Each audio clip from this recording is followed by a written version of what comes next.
BNP chairperson ও সাবেক প্রধানমন্ত্রী বেগম খালেদা জিয়া গুরুতর অসুস্থ হয়ে বর্তমানে ঢাকার এবারকেয়ার হাসপাতালত চিকিৎসাধীন আছেন। তার দ্রুত সুস্থতা ও রোগ মুক্তি কামনায় জাতীয়তাবাদী বন্ধুমহল চট্টগ্রামের উদ্যোগে খতমে কোরআন মিলাদ ও দোয়া মাহফিল অনুষ্ঠিত হয়ে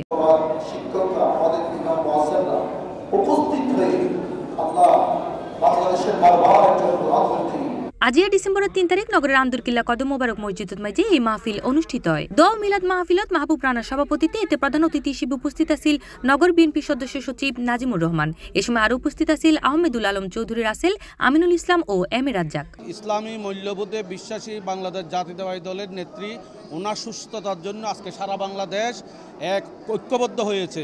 এই ঐক্যবদ্ধ তা ইনশাল্লাহ বাংলাদেশ এগিয়ে যাবে।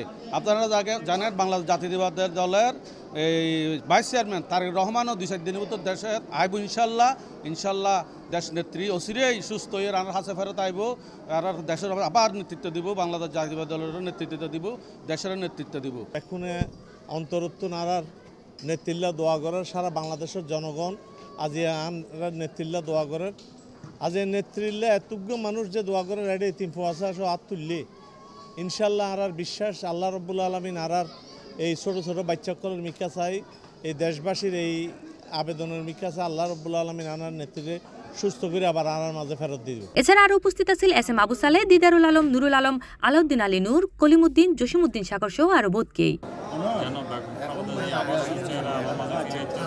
বাংলাদেশের মানুষের অভিভাবক হিসেবে আবারও আর দেশের মানুষের দায়িত্ব নিতে আর মা যেন আর হাসে ফিরে আবার এই আশা করি আর বেগুনের হাসে দোয়া রাখি দিয়ে যে আশা রাখি বাংলাদেশের মানুষ সকল হাসে যার মা যেন আবার আর হাসে ফিরে আয় আর দেশের রাজনীতি যেন আবার নিজের হাতে কি তেই রাতে লইতে পানি তাহলে আর বেগুনের উচিত যে বেগম খালেদা জিয়া বেশি বেশি করে দোয়া করেন এবং আর দোয়া করি বেশি করে আল্লাহ যাতে তেরে দ্রুত আর মাঝে ফিরে দেয়। এই মাহফিলত মেজে স্থানীয় নেতাকর্মী, মসজিদ কমিটি ও সাধারণ মুসল্লি অকল অংশ লয়।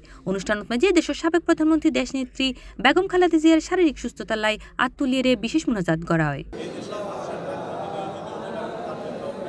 C+ TV, Chittagong.